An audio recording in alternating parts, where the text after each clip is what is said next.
was Erica's right hand. Erica Kane? Erica Kane. Oh, Classic. yeah. She's a sweetie. Is she still wonderful. working? No. No. No, it was a challenge because she didn't want to, even though the show moved to LA, she didn't want to move to LA. She didn't want to uproot her life and her husband and her family. Yeah. But So she did anyway. She did. no, Yeah. no, she didn't do it. So what it was is that she would fly out, she would make okay, we're not rolling, right? Okay. Oh, we are rolling? We are rolling. Okay. What? We're not live though, are we? George, send me the link, okay. please. Well, George, so should I start to introduce everyone now? Yes. Good afternoon, I'm Tiffany Rothman here at Filter 90211 with my wonderful and amazing co-hosts, Chris Slone and two wonderful guests, Millena Gay and Eileen Grubba. Millena Gay and Eileen Grubba. Millena, like ballerina. Yes, ballerina. That's a beautiful name. Well, thank you so much for being here. Very nice having you two here. Thank you. You're welcome. Thank you for having me. I appreciate that. It was my pleasure. Chris, the one that do the inviting, right? Yeah. You know, Eileen and I go back, and Millena and I now are really connected together. And yeah, you know, when you're as busy as Eileen and Millena, it's a lot of timing, and it was a lot of communication back and forth because I thought I have to have these two on our show. I have to have Millena and Eileen. So in the industry, you got to be patient. You got to be professional, and you got to wait for that right timing. And finally, we were able to get both on the show, and I'm just humbled because of the talent in front of me. I'm always humbled, Tiffany, with you here in front of me because you do so many different things, and I just kind of sit here. Yeah, right. And crack jokes like now. But yeah, I'm really excited because the talent that we have today is phenomenal, and we're going to go into a lot of just different types of discussions. But thank you so much, both of you, for being here today. You're welcome. I'm starting to get chills up my back now. Oh. Yeah, so it's incredible because before the show this week, I was streaming a lot of your work, both of you, and seeing a lot of different things, and I'm like, I'm just excited to have you. And again, I use the word humble because I always believe we learn from people every day, and so I'm going to learn something today. Do you want us to go live on our Instagrams for this? If you want how to, is that yes. working? You How can do we do that. You can do that. George, you're going to send me the link, right now 'Cause we for the didn't know live you stream. started. Right, I didn't know. I was getting ready to go all in on a story. And that way, everybody can get their social media going and just spread the word, spread the gospel of Filtered 90211. Spread it. As soon as I get that magical link. Already spread it to my publicist who will spread the word. Big shouts to Marie Lamel, Platinum Star PR. Hi, Marie. How are you? Hi, Jeannie's the aunt. She's watching. She's my publicist. Important people. Exactly. The greatest.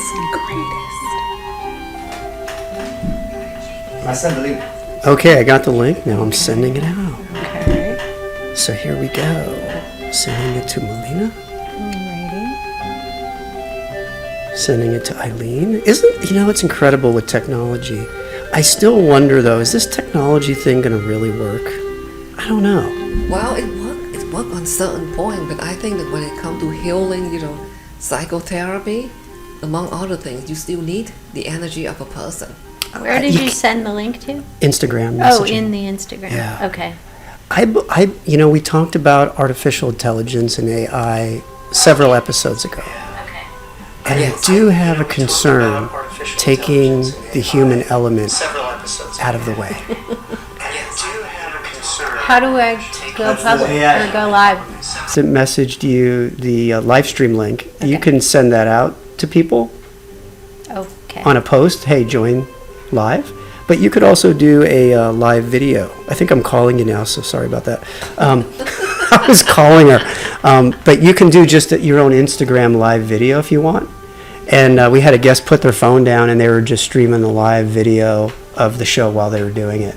but then you've got all the phones interfering with your sound. I'll just share what you guys do later. It won't. If you do a personal video, that won't get on our sound. It won't do anything.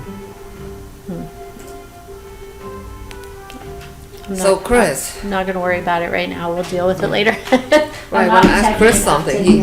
Chris, Yes. what do you think of my hair? I love it. You came in and it just struck me like it's a warm color. I like it. Does it make me look more spiritual? It makes you a little spiritual, a look, smart, intelligent, but yet So I was dumb looking before. soft-hearted. Was I dumb looking before? No, you were just more like brilliant looking, if that makes sense, because the color was brilliant. So Eileen, if you go to Instagram and just go to live, and then you can record your experience here. But George's doing it anyway. He's doing it. Yeah, so- but Eileen could actually do a live video to all of her Instagram followers, and How they do you could do see that? it. So you would just go to your personal page, and then Okay. hit the plus in the middle, Okay. the bottom, and then at the bottom of the next screen, scroll to where it says live, Okay, so hitting the bottom, the plus, okay, and then, and then live. But then it's shooting you from wherever your camera is. Yeah, so you would So want we to don't make have sure that you tripod put here. your phone somewhere and then reverse the camera. Yeah, reverse the camera. So Like, go. oh boy. So we'll start here. Plus. okay, so Are you right recording here, all Yeah. of this nonsense? Yeah. that's the plus. Are we live right now? Okay, And no, then live. Scroll down here to live. Okay, Hit that. okay. Yep. And now reverse your camera so you can see Okay. you. Okay. There you Oh, go. And then look at that. and then if you hit that button there, you'll start going live. Oh boy. We're high tech here at Fancy. 90211. Hi, people. Hey there. There's that on my video. Okay. I'm surprised it doesn't let see you. if I've been on 400 a few people things have- where you could just join theirs and whatever you're recording is going out on mine. George, can we do that? Because We I've been, live now. that way it's all lit and framed and. Hello, ladies. So George, how could we do that? You don't know? Okay. We'll get there. We're low tech here. So we'll get Yeah, there, we're don't very worry. low tech here.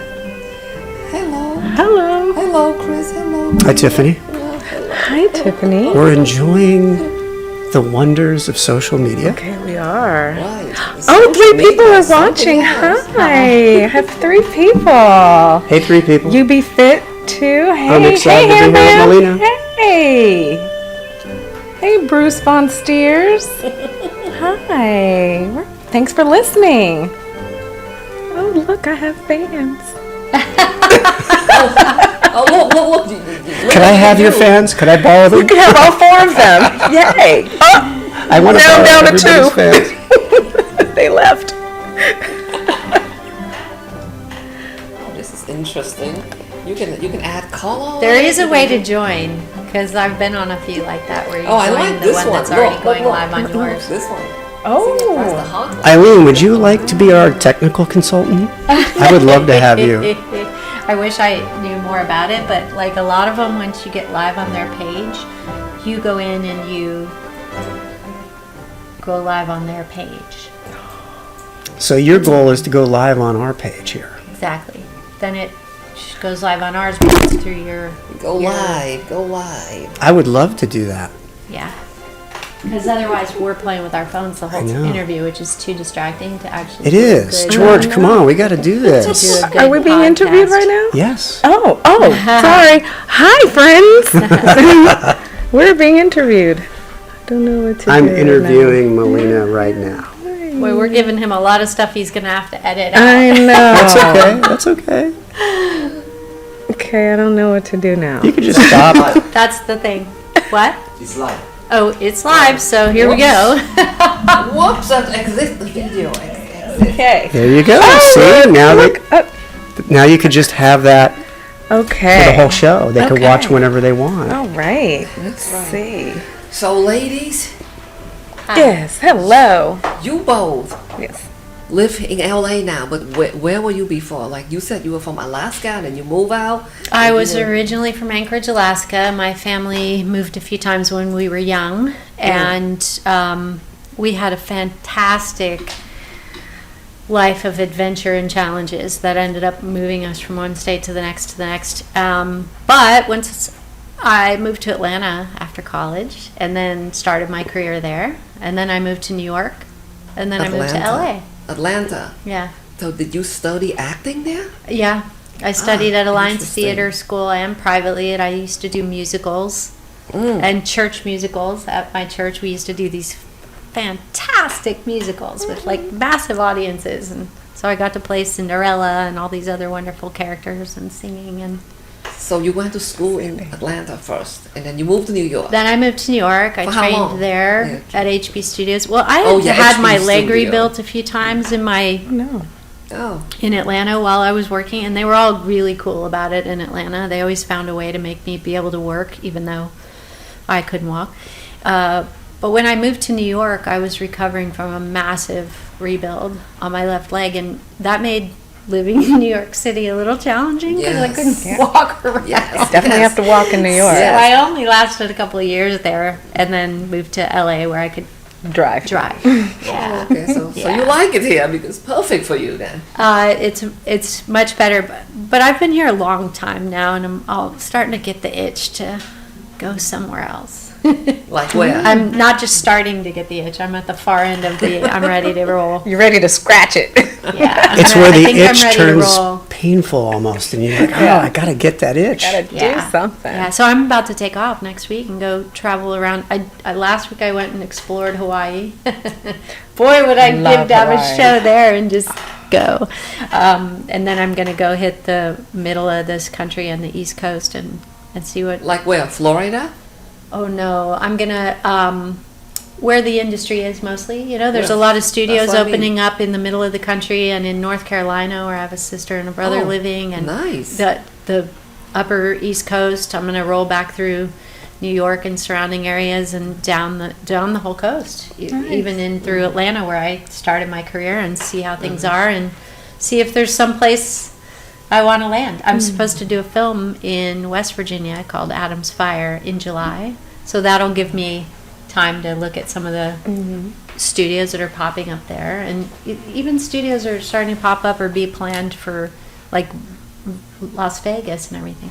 One of the great things about the pandemic is that the industry spread out, and everyone's learning that you don't have to be in LA where things have gotten extremely expensive, and the work has gotten, well, you know, because we're striking and all that, but the pay's gotten so much less, and there's way too many people trying to get these few jobs, and so I think the fact that it's spreading out everywhere is going to be a good thing for all of us, I think.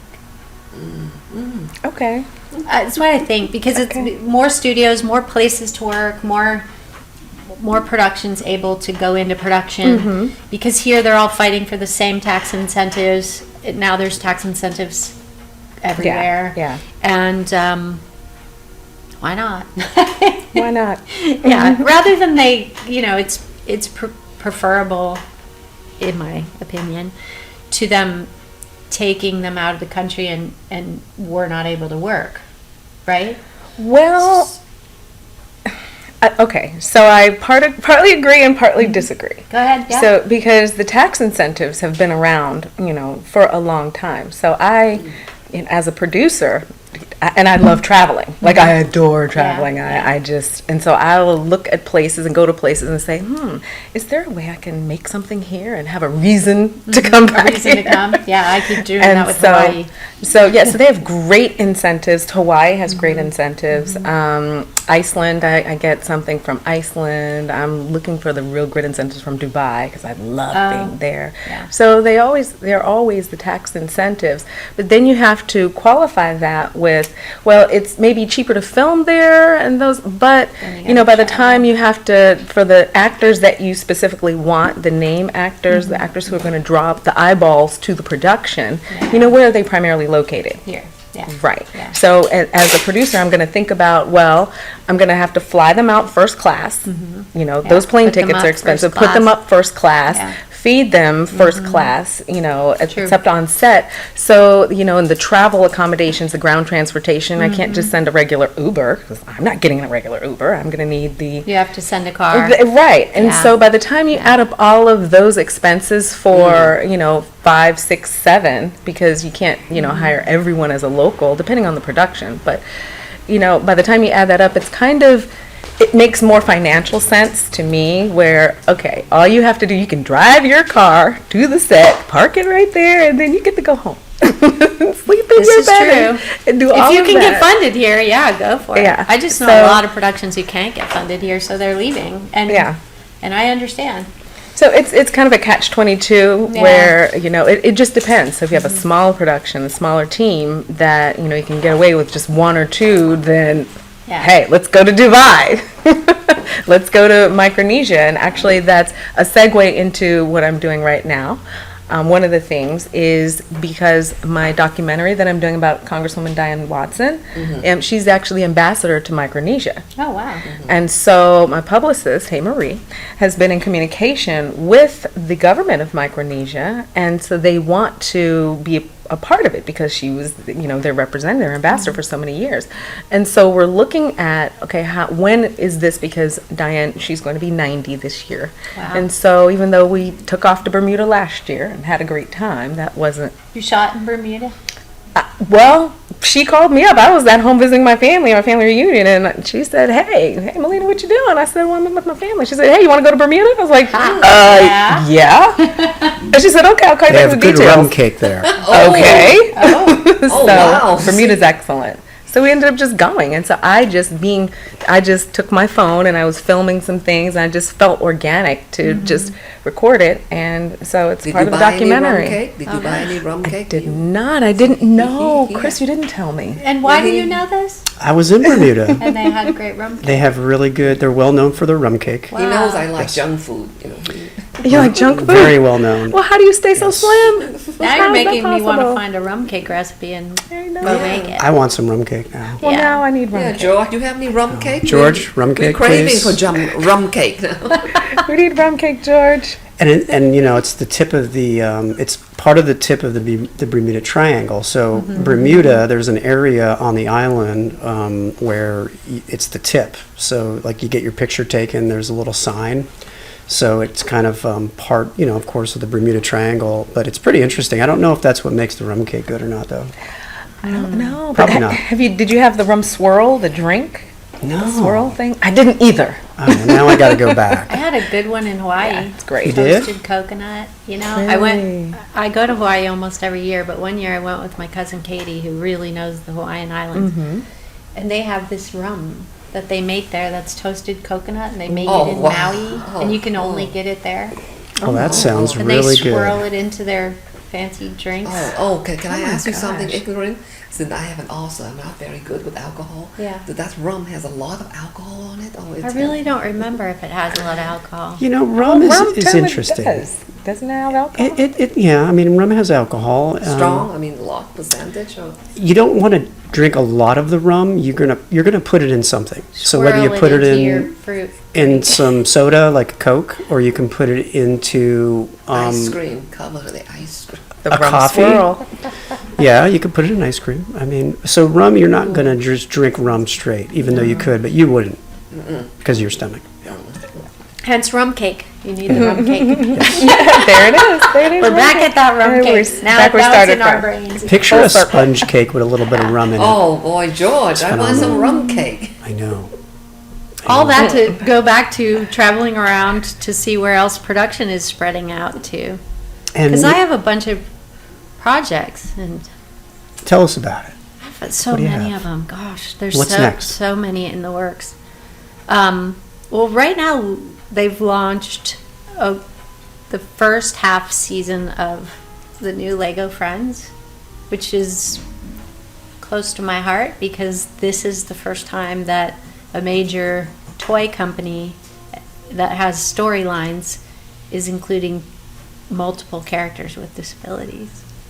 And so they've launched some of the episodes already. You can go out and see them, Lego Friends 2023, if you look on YouTube. And there's a girl who has a limb difference with her arms, and there's a puppy who's paralyzed, and there's multiple characters with disabilities that have launched. And interestingly enough, those characters are being extremely well received, Yay. which makes me so happy and so emotional, because I'm thrilled that I get to write for them. And I just feel like we're finally getting to something that's been a goal of mine all my time in this business, which is creating a world that not only accepts and includes kids with disabilities, people with disabilities, but also treats them completely equally and sees them as human beings. Because for too many years in this business, I saw way too much discrimination against people with real medical challenges, and it was blatant, and it was really ugly for a lot of years, and we've fought a whole lot of battles, and we've finally gotten to where we're opening up this industry to realize that, you know, we're all human beings. If you get in an accident and lose some part of you, or end up paralyzed, or end up with an illness that makes you have challenges, it does not make you less of a human Exactly. being. Oh, God. If anything, it gives you more life experience, more grit, more stories. I'm trying so hard to make the world see this does not make you less, it makes you more. So stop looking down on people with challenges just because they went through them before you, because everyone's Well, going to end up with something. I think those who look down on them, they're the one that need help. You know what I mean? My mom used to say that when I They're was the a one that kid. needs help. She was amazing like that, because I would get so tortured in school just Gee. trying to walk again after being paralyzed from the waist down, and trying to get back on my feet and moving. And she used to, when I was upset, she used to say, you know, they're not showing you what's wrong with them. Or what's wrong with you. This is what she would say. What you have there is a great judge of character. They're not showing you what's wrong with you. They're showing you what's wrong with them. Exactly. And that has riveted. I lost my mom many, many years ago, 31 years ago, last week. And those things have stuck with me, helped me fight the battles in this business. All this to say, I am so thrilled that a massive company, a massive toy company like Lego, has the courage to go out and make truly diverse characters across the board, include them all equally, put in characters with disabilities, and that it's being well received worldwide. Because I've always known that the industry was going to need, our industry was going to need the world pressing in on it to get them to include disability, because the world has been ready. The audiences have been ready for the kind of inclusion we've all been fighting for. And there's just been this resistance for years in our business that everybody's nudging in every direction. And it's like, but when your audience wants to see it, You have to give the people what they want. exactly. And the audiences, even the children, they're not afraid of a kid with a challenge until you make them afraid. Yeah. You know, so why do you teach them? Why do they teach kids right. to be afraid of kids with challenge or different? Why? Yeah, why? I will never forget going from being a kid, normal, active, healthy child, to a kid with a disability, and the way that people changed in how they treated me, like, boom, that fast. No, And- if anything, they're supposed to love you more. Exactly. But people can be so horrible to people, again, that they look down on, you know, or they think they're better than you because you're something, you know, they see as... that could be a terrible feeling, because It is terrible for kids, especially. it's not even kids, because Yeah. sometimes when you go through change in your own family, Yeah. you know, certain thing happen, like I'm an immigrant, Mm-hmm. a political immigrant, and Uh-huh. when you move to one country to the other, and your life change, Yep. the people around you, they can start treating you differently. But they're Exactly. supposed to be more caring. Yeah, we're instead of supposed to all hatred, help yeah. each other through the Yeah. challenges, not reject each other because of them. Exactly. But my goal for many, many years has been to make sure that no other child has to come through some life-altering medical challenge only to be then bullied, picked on, made fun of, kept out of play, kept out of work, and kept out of careers and their dreams and all that stuff. It's just, it's so wrong that it's been a driving force for me. So I feel like after all these years of hard work, I'm seeing massive companies go, yeah, let's do that. And it's happening. So you can check out Lego Friends 2023 and see the episodes and see the characters and Congratulations. and remember That's this moment wonderful. because it's happening, and now kids are gonna have a different way of looking at challenges. Well, that's the beautiful. parents' responsibility. No, it's Yeah. great. It's happened, but it should happen a long time ago. Oh, it should have happened Yeah. centuries ago. Yeah, This because is they're not supposed to discriminate. You know, Yeah. somebody must taught them. They don't know how to discriminate until you teach them. yeah, Exactly. And I have a feature that I wrote that took years of research, but it's based on a true piece of history about this community. And at that time, people didn't seem to care about what was happening to these children, except their own mothers, and sometimes in the case of their own families didn't care. And because they didn't care, it led to one of the worst genocide atrocities of all time.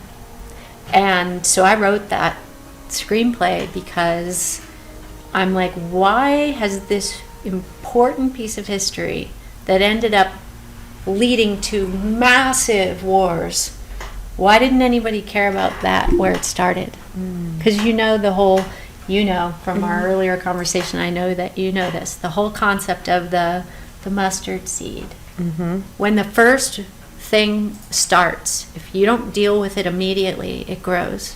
Yep. And when bad behavior is happening and you don't deal with it immediately, it grows. And when you think it's okay to torture or kill disabled children, that grows Yeah. and keeps going until it does affect everyone.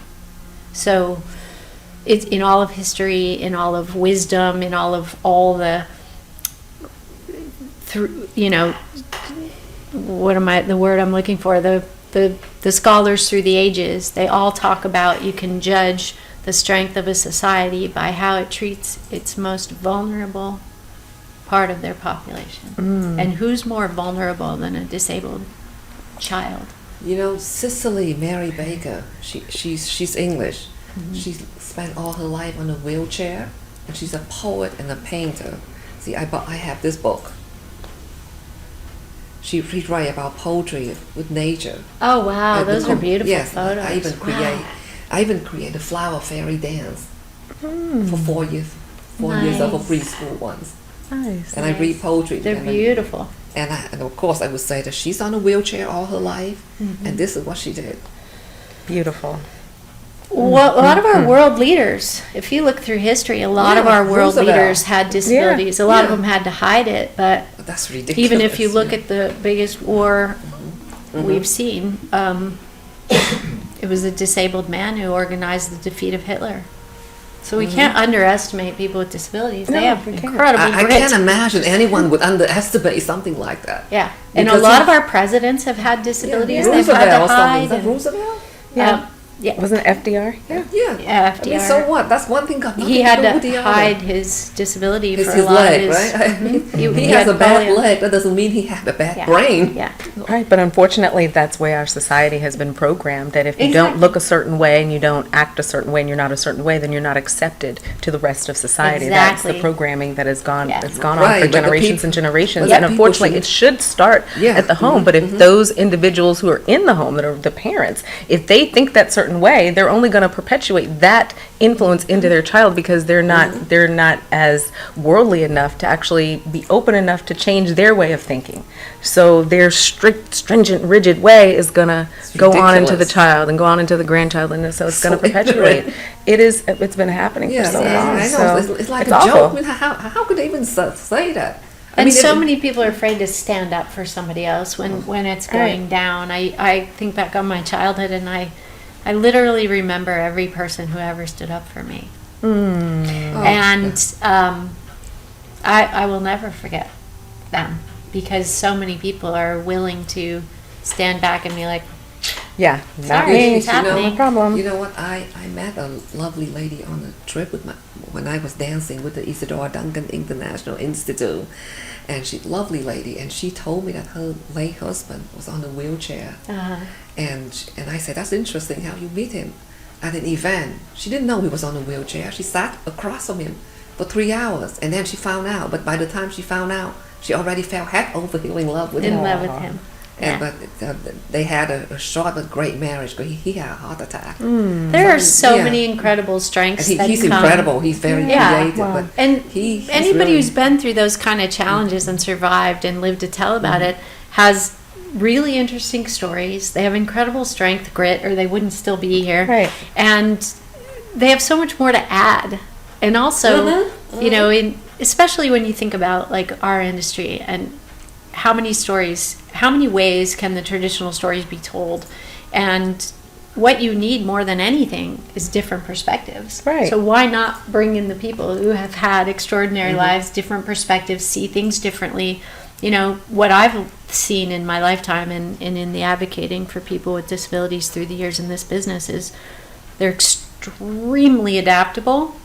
They are natural problem solvers. They've got to be. They have to be problem solvers to survive what society does to them and their own challenges on top of it. And so you've got incredibly strong, interesting, courageous, adaptable people who find their way.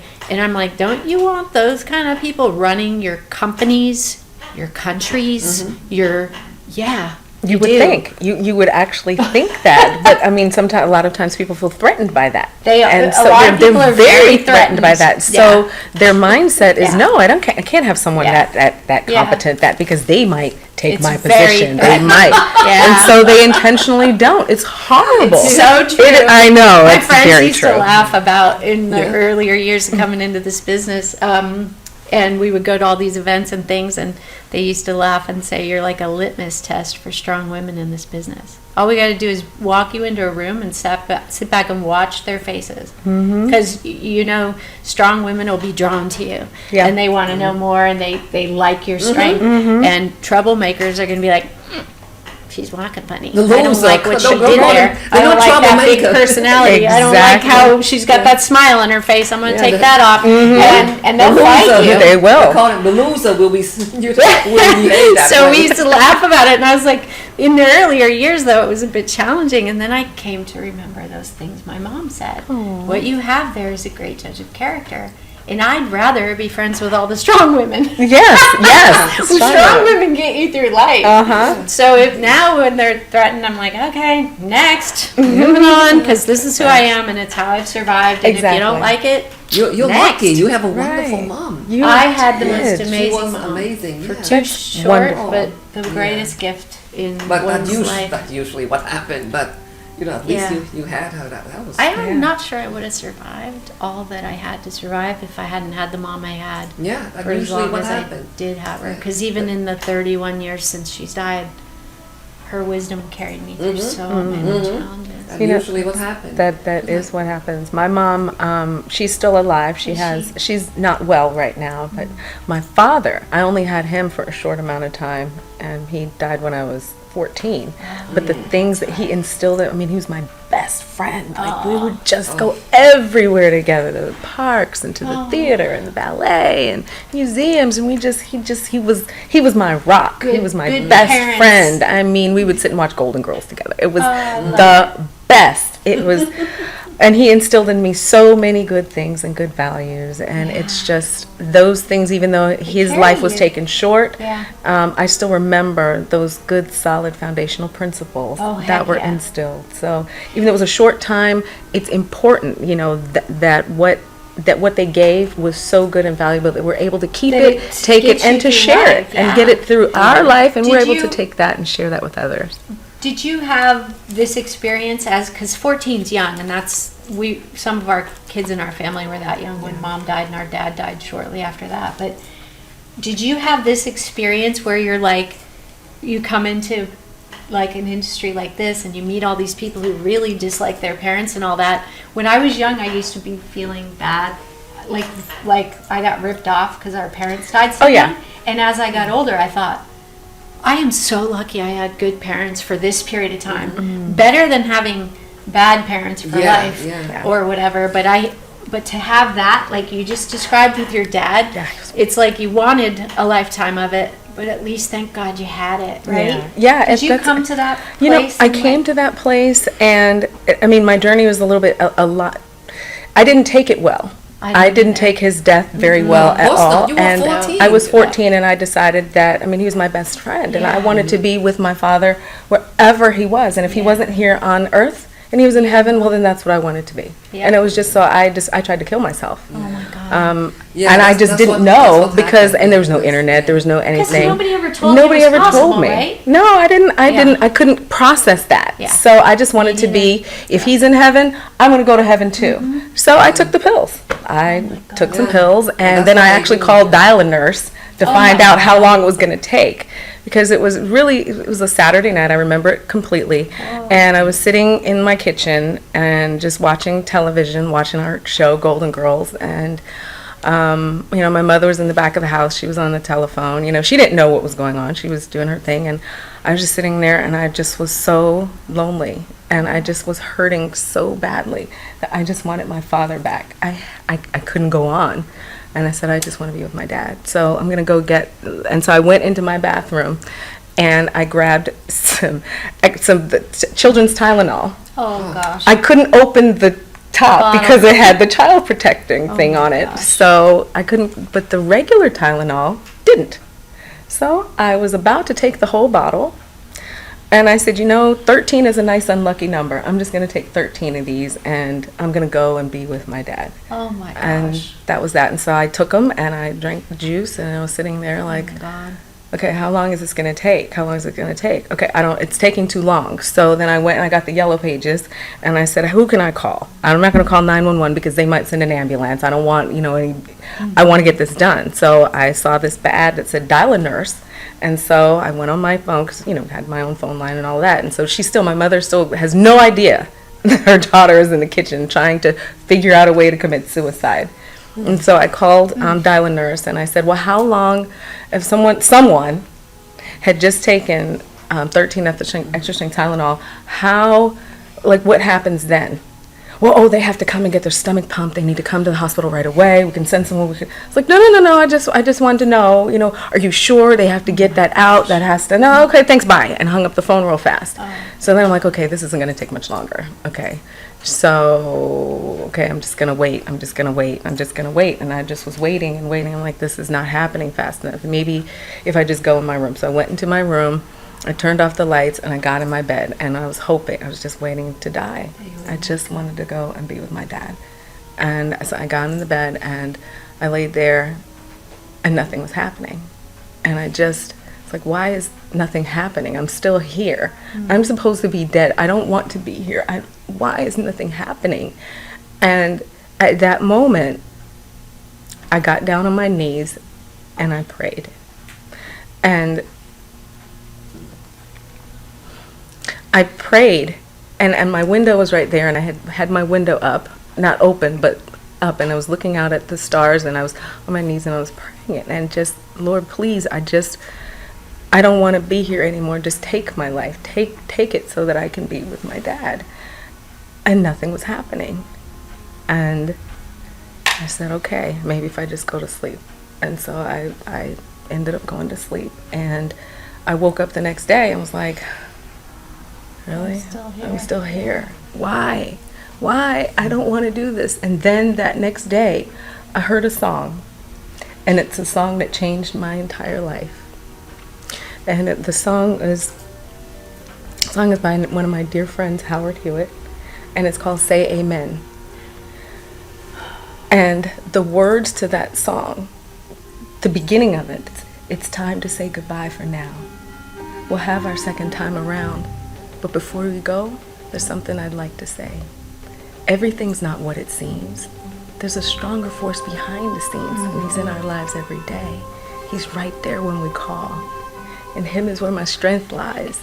I reach beyond, and it was, I had my ear things on, and I heard this, and I was listening to the words, and I was like, wow, okay, Daddy, you're talking to me. My father was talking to me through that song. Yeah. I was going to say his spirit saved you. His spirit saved me because the whole song, it just is about, just have faith and hold on. faith And and I'm keep still going, here. 'cause you have I'm a still here. purpose Just, here. yes. Yeah. And that song literally saved my life. And so when I actually met Howard, at 2007, 2008, it was at the Shaka Khan concert backstage, but that's a whole nother thing. It was the strangest thing, because I'd used the ladies' room, and then I said, and I felt like I knew him, but I didn't know who he was. But I felt this weird, and so we just started talking and had a conversation, and we've been the greatest of friends since then. And I've told him, you saved my life. Because if it hadn't been for that song and you, I wouldn't be standing here. My life would not be, because I was methodically planning and plotting to take it. Because that didn't work. The next day or a couple days, I was going to figure out something else, because I was serious about nothing being gone. The pain was too hard. And this is the other thing. I didn't have to go through that had I been given grief counseling. Exactly. We didn't have that either. No, there was there.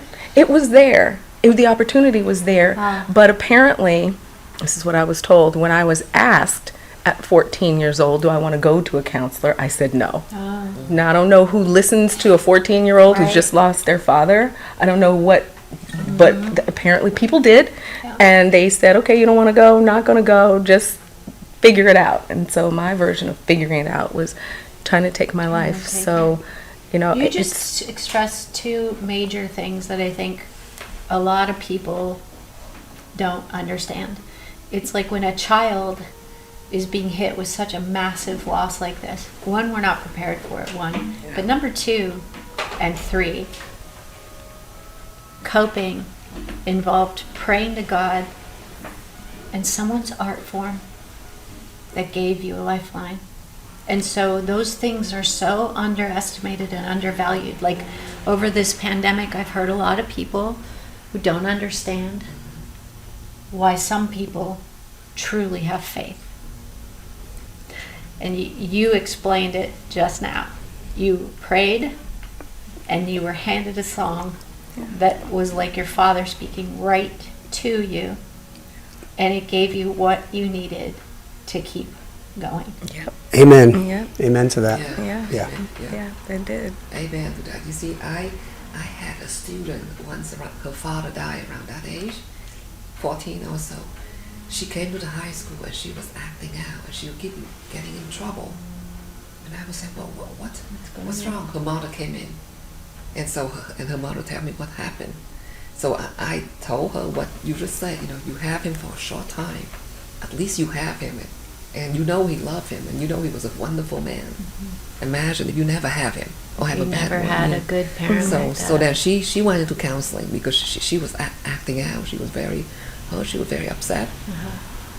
Yeah. So that's what it's hard. I think the world hard, doesn't prepare kids for the possibility or the knowing that anything can happen. We didn't think our mom could die, and then our dad literally be diagnosed with cancer 3 months later, and boom, boom, boom. Yeah. Nobody expected that coming. Yes. And I think kids, like, all I can say is what I observe, but a lot of kids are raised to, sheltered from everything, and I'm like, maybe they should tell kids people die so that they can start to wrap their heads around it, or not shelter them from knowing that bad things happen, not scare them, of course, but parents are temporary. Homes are temporary. To be born Money is to die. Yeah. We all gonna die. The Friends are circle of life. temporary. Relationships are temporary. I think if more kids knew that younger, then maybe there wouldn't be so many kids wanting to take their life because they don't know how to handle what's coming. What the pain they're in. Yeah, it has to be, and I think I'm grateful to the media, for its role in what it's done. Like The Lion King, which, don't judge me, I haven't seen all of it yet, but I'm going to get to there. But, stories that actually show the circle of life and, with birth and death and all that goes along into it. It's not such a scary, thing. This is just what happens. Part of life. Part of the explanation. tradition. As growing up, my grandparents on my father's side passed away. So, I went to funerals, at 6 and 7, but I didn't know, Parents anything could about die, that. right. It was, so I'm glad about movies and stories that actually, and books that are able to inform that we have now that we didn't have eons ago. Yes, but the circle of life. Look at our VP. Yes, She- Kamala Harris. Yeah, remember what she said. I mean, she's not the only one, but I'm just bringing her because we all know her. Remember how she said how her mother was not respected, even though she has 2 PhD in science, and Her mother was not respected? Yeah, because she had an accent or something like that, and they don't take her seriously, and they were not nice to her. And look what she's doing now. Our I world know. used I to know. think women I couldn't know. do all these things. I What I love also at the Legos Friends now is they've got, some of the girls are little techie experts, and they're building things and drones, and they're doing science experiments and things that prior generations, the women, the battles they had to fight just to follow their dreams, Exactly. invest their time into what they want to do. Like they could be a rocket scientist now, or the PhD, and everyone will respect it now. But you know what you were saying, that having a wonderful mother can really give you a boost. Oh, And heck you know yeah. Con Edison. We all knew who he is. When his mother died, he was clearing out the drawer, and he saw the letter that the school sent it to his mother. And he thought that they said, you give this to your mother. So he remembered his mother opened that letter and said, she was crying. It said that your son is brilliant. We cannot teach him. You have to find another school for him because we can't do it. But the letter didn't say that. Let's say that your son is way below average. He's not bright enough. He got problem. They were claiming that he was like Because they intellectual used challenge. to teach everyone the exact same way, Right. and kids Oh, have they do different it now, brains, yeah. and So- they learn differently, and now they're finally Right. catching So up to that. Einstein and Con Edison, they both were like really bad students. They were considered inferior. But Yeah. Con Edison said, remember how his mother behaved. She cried, and then she said, I'm going to teach you. Yeah. You stay home with me. Yeah. I teach you. Stay home and I'll teach you. And she created him. And if And you when look he saw through, the letter, he said, this is what the opposite of what she said. If she had read him that letter, he might not be anything. yeah, they said Yeah. Einstein had a learning disability. Severely, that yeah, and the thing is, in my observation, when you look at all of history, if you really look at all of history, my money's always going to be on that underdog, that kid that they said you're not going to learn. I'd be betting on that kid. Whoever they said couldn't do it. And I think about Wilma Rudolph, she was one of my heroes because she grew up in a massive family like mine, and they were poor, and she was legs and braces, and she just wanted to be this athlete, this, and everybody made fun of her. And she would run and with her braces and try to get them off, and she'd try to keep up with her siblings. Well, everybody made fun of her, and she kept trying, and then she became the first woman to win 3 Olympic gold medals for running. The determination. I would always bet on that. Yeah, that underdog. If I were, Yeah. in When I was little, my father showed me someone like that too. He said something. I said, like, you know what, I don't like school because I'm stupid or something like that, and I can't do something. He said something like, you realize this woman born with polio, and not only she has a PhD, she was champion. And he took out a Time magazine, the American Time magazine, and he showed me a picture of her, and she was, she was limping. She run, but she limp. I said, how does she do it? And he said, first you limp, but you keep walking around the block. keep trying. Yeah. You keep trying. And she able to win the running medal. Yep. Wow. Yep. That's it. Yeah. I think the story of an underdog to me has always been, and we talked about it a little earlier. When you're forced to overcome a challenge, it creates your character. It creates your desire, your will, and you can't put that in somebody. No. So sometimes in life, it takes going through the fire for that iron to get really strong. And immovable almost, right? So I think, when we talk about that, and we'll segue into some other topics that, like disability. So we talked about that. So when we're overcoming things, and especially talking about children, right? Because at a young age, children are, they're vulnerable. Yeah. But how does a child that's vulnerable to begin with, and with a disability or with extreme challenges, the odds are against them. That is when they start to shape their character, their personality, and their drive to overcome. And that's what will make them who they are the rest of their lives. Yeah, absolutely. Yeah, but challenge can be tough. When I just moved to America, I used to cry every day. I said, I have to learn English. It's too hard. Yeah.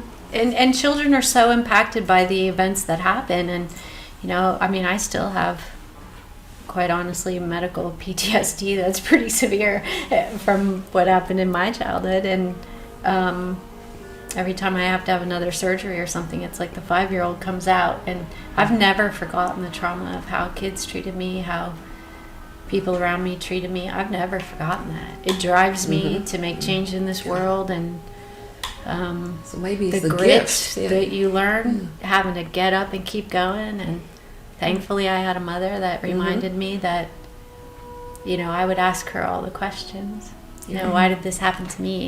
I ended up paralyzed from the waist down and nearly died from vaccines for school. And What kind of vaccine was we it? had DPT and oral polio in the same day, and it took them years to figure out or decide which one it was. But Guillain-Barré syndrome is when your immune system overreacts and it attacks. And it attacked my spine, and so I have a permanent spinal cord injury. They told my parents I wouldn't live. Then they said she'll never walk again. And that was just the beginning of it. There's so many things that happened as a result of it through the years that it doesn't stop. To this day, it doesn't stop. But the mother I had, Was incredible. I remember saying, why did it happen to me? There's 8 kids in our family. I was like, why did it happen to me? Why did it have to happen to me? And I remember her saying, because you were the one with the spirit to handle it. She's You were the brilliant. chosen Wow. one. Yep. She was You were the brilliant. chosen one. That's what she she's so told me, impressive. and I That's- believed her. she was And so when I used to impressive. get treated really badly in school, and I'd come back and I was so mad and enraged about it, and she used to say, do you know why? A lot of kids today will not appreciate this language, but I'll tell you that it made me put my head back up and walk in those That's rooms. okay. Go say it. She said, do you know why they treat you that way? And I said, no, why? She goes, because you're special and they know it. Yes. And it Yep. scares them. Yep. So Yep. say that to a 7-year-old now, because it took a few years, who's struggling to walk. And what I did was like, oh, okay, well, I'm special. Then I'm going to, Yeah. I walked Yeah. back in there with my head up high and my limp and everything. And I was like, it's because I'm special.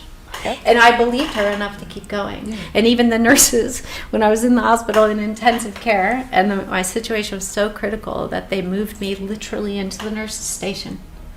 And I was so little, and I was like, why did they put me in the nurses' station, They were like, again, because you're special, because we like you. And I was like, oh. They gave me my own nurse's hat, and I was like, oh, it's because I'm special. Never did they say because you're weak, because you're dying, because you're...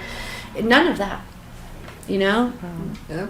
They said because of who you are, and and I believed them enough to keep going. And so I think the words that people tell their children, even when you're teaching, even when we're writing these shows, these movies, we're telling kids how to think with the content we put out into the world. My mother taught me how to endure from the words she put into my head when I was having to face all this cruelty in school. She used to tell me to count my blessings. She used to tell me to keep going. They even taught me how to stand up to bullies. And that carried me all the way through this business. Because I've had to stand up to a whole lot of people when I'm fighting for bringing in people with disabilities through the years, and it's so a many blessing. times It's you a- want to cry and you want to Yeah. quit and you want to give up. And it's those things, like those songs, like those moments, those strong people, those strong friends you draw in because they see your spirit and they recognize that, people bond over common miseries. Misery loves company. There's something to that. They But strong bond people over see that. strong people. Yep. The second you walked in the door today, I just looked at your face and I was like, ah. You know, it's like a warrior recognizes a warrior. Somebody who's been through hell recognizes someone who's been through hell. You see the depth in people when you've got depth. When life has hit you hard, you see strength in other people, which is why the whole took a lot of years to understand without parents to guide you after a while. But after a while, you get to go, oh, I see. You know, there's the strength, and that's what I want to be around, because when it hits again later, I'm guessing that you've reached out to people who've lost their parents and gave them that strength that you learned. You know, it's honestly, it's still difficult for me to process grief. Me too. It's very, and I wish I could be better about it, you know, but it's so hard. I try to say, you know, I'm sorry for your loss. I'm sorry but I'm still not in a place where, you know, Because to be able to. The depth of that pain, and you know, saying I'm sorry for your loss gets you nowhere. It gets you nowhere. It was one of my best friends. So there's a group of 7 of us. We went to college together, UVA, University of Virginia. A lot of my cousins, I have a lot of cousins went there. Went there, yeah. It's quite the school, quite the university. And I made a group of really solid, good friends. And so there's 7 of us, and we go to each other's baby showers and weddings, and we're in everybody's weddings. And so we used to have a group text that we all still communicate on. And it's been 30, now I'm going to tell my age for real, but it's been 30 plus years, and we are still thick as thieves. Like, we are always have each other's back constantly. And actually one of them in New Jersey just called me as I was parking. She's like, hey, Milena was my nickname. So, hey, Milena, what you doing? I was like, actually, I'm going to do an interview for a podcast right now. So I'll send you the link. Nice. Please do. So it's that. So your women friends cheer you on. They root for you. They show up when you're in trouble. They show up. They're there. They are there. They are there. And I'm It's so grateful important. for all the strong women in my life, and they're all probably going to watch this, and they know who they are. I'm going to say that these women get you through life. When I got cancer in my early 30s from all this exposure to radiation and treatments as a child, I had to go to MD Anderson in Houston, and I didn't have parents. And I was like, I don't know how I'm going to get through this. Do you know 17 of my friends and my sister showed up from all over this country? Wow. They all came to Houston. And I'm like, that's your women. My friend Annette, she says this to me a lot too. She's like, it is my women friends who get me through this life. And I think that men don't have that same, but I've read so much about this, but men's friendships don't have that same kind of strength connection she just expressed and shared, because women share deeper.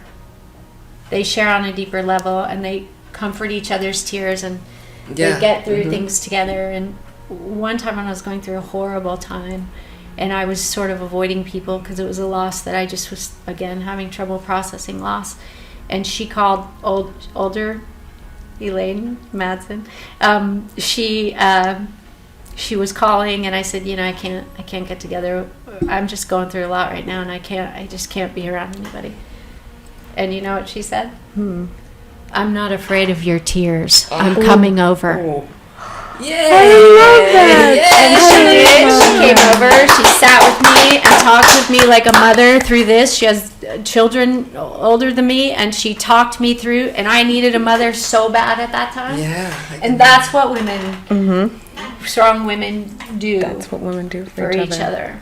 Yeah, and even when we don't know that we need it, you asked me about, grief and all of that. One of a group of 7, her father died, and we all went to the funeral, and this was our senior year in college, and so we all went to the funeral. We drove up. It was in New Jersey, and the challenge was, my father had died just a few years before, and again, still had not processed it. And so to see one of my best friends going through that same amount of, it just tore me to my core. Yeah. And as they were in the church, and things were going on, and I was sitting there, and I was trying to hold it in, and then as my friend got up to talk about her father and what he meant to her, I couldn't even hold it anymore. I just melted into an oblivion of mess. And so 'Cause the it other brings up friends were everything there. You couldn't process when you were 14. I couldn't, and again, I didn't have the Yeah. tools to do it. Yep. So my friends that were there, 2 or 3 of them, I don't even remember, they said, come on, let's go. And so they took me. There were a few that stayed in there, and then they took me out, and so we had to go and sit in the limo, and they calmed me down, and I felt so bad, but it's that tribe of women who know and see you, Yeah. and they know what you need when you need it, Yep. and they're right there. Yep. Right there. And another quick story was a few years ago, I had some trauma, some very severe trauma that some severe PTSD, and I haven't really ever spoken about this. But it caused hair loss. It was a lot of going on internally. It took 17 doctors for me to get back to where I am. But numerous issues went along with that, self-esteem issues, so many. And so one of the group, one that just called me a few minutes ago, Raina, she got us all together. Well, she put it together, trip to the Poconos. And mind you, I'm the only one that lives in California. There are 3 in Nashville, 2 in New Jersey, and 1 in North Carolina. And so she organized a family group trip to the Poconos. I love the And Poconos. it was, I'd never been. It's phenomenal. It was phenomenal. She rented the house. We got, and just, so everyone brought their families and it was for us to get together. Yeah. Okay. But that was Raina. And that was because she knew that one of our group needed help and needed that support. And no one could get to me because I'm here in California. And the only way that it could do it and be there and support me and let me know that, Millena, you're loved, you're supported, we have your back. It's all good. It was a beautiful long weekend in the Poconos. And I love my that. crew, that's awesome. my crew, and they helped get me through. And I'm going to do a post about it on Facebook. Soon, about all of the wonderful women in our lives, women and some good men in our lives Yeah, too. we're sorry, we're all women focused on you here. Yeah, but there are we some know good there men. are some good men out But there. Howard Hewitt saved my life. Yeah. No, So- there's some good men friends because I Oh, have a lot yeah. of men friends, and they are for you. They are. That's true. I've got really great men friends too. But Yeah. I'm really glad we're talking about this and sharing some of these painful things, because as I'm watching, as a problem solver is the way I live my life, and I've watched literally society and the world fall apart the last few years. And I wrote about it at the beginning of the pandemic because I was like, wow, look at everybody falling apart, because we weren't helping each other anymore. And I think we're there now, like where I feel like we have to re-inspire the effort to be there for each other again, because people became so self-focused. These phones, this drives me nuts. Every time you see kids today, they're all like, that's all they're doing. Oh my gosh. Is looking at themselves, taking pictures of themselves. I just watched some kids going to the gym just to take pictures of themselves. They didn't even work out. They left. You just saw something go out on the news of a lady who walks up to a bison at Yellowstone and saw that. taking pictures of herself. I just Not saw We that. saw that too. Conscious of what's going on in the world around them. I've noticed that the kids today are afraid to look anyone in the eye, an adult in the eye. They're afraid. They're on their phones constantly. If you look in their eye, they're like, "Wow," and I feel like what you just described and this power of people coming together to heal each other has become almost a lost art form. And in cultures that we hear about through the generations, those cultures used to come together as villages, as communities, and heal each other. Exactly. When a parent died, communities used to come together and embrace those children. That's why they always have the thing about it takes a village. It takes No child should be left. You were left with like, how do I deal with this, and never have any guidance, because like that's happening in the world, because everybody's like, well, I'm focused on my family, I can't worry about your family. And that doesn't work. No, it in doesn't. society. We have to worry about everybody's children. When my mom was alive, she took in everyone's children. There was not. She'd had 8 of her own, and there was times when spring break there'd be 17 kids across the living room floor. Everybody came and brought their sleeping bags, and mom took in everybody's kids. they also enjoy her. Yeah, they all. She's the mom of the world. Yeah. They wanted her. Yeah. Cut to be 20 something with her. years after she died, my friend Lucy, who ended up having 5 kids of her own, and our mothers went to daily mass together. They were like, she raised 9 kids, my mom raised 8. But cut to many years later, Lucy reached out about something and said, I always remember what your mom said when I'm raising my kids. And I was like, you had your own mom like that? And she goes, yeah, but I learned a lot from your mom too. She like, when we have those kind of figures and mother figures and community support people, it just makes life more bearable. It does. It really does. And if we could encourage that with like what we're putting out into the world today about communities coming together to, like they used to say, raise the barn, or they started to now, because I just read somewhere a while ago. They said like, don't worry that your kid get A+ in school, make honor roll. Just make sure that they sit with the kid who has no one to eat with at lunch. Yes. There is a kid. He's going to be so embarrassed if I put this story out one more time. When I was in 5th grade and we were moving around from school to school, every time we moved from one place to another, I had to start school again. As a kid with a disability, that is very hard, very painful. And you deal with a lot of abuse before people start to realize you're going to keep showing up and they're going to have to get over it. Well, in the 5th grade, we got moved, and then we're in public school until we got into the private school. And I was in a school where at lunchtime everybody pulls their desks up together to sit for lunch. Well, I was, of course, the kid that got left out, and the girls were making fun of me all the time, and we had to wear these little uniforms so they could see my legs, and I was horrified. I had all these health challenges, and these girls were sitting in earshot making fun of me. And I'm having to endure this, right? So then one day, the kid in 5th grade that everybody had a crush on, he was the little football player on the little Pee-wee football team, and all the girls had a crush on this kid named Steve Conrad. Sorry, Steve. Hey, Steve. And all the girls had a crush on him. So including one you? day, that lasted a lot of years. Because he one day was sitting with all the little football players, pulled up his chair and sat with me. He's well brought up.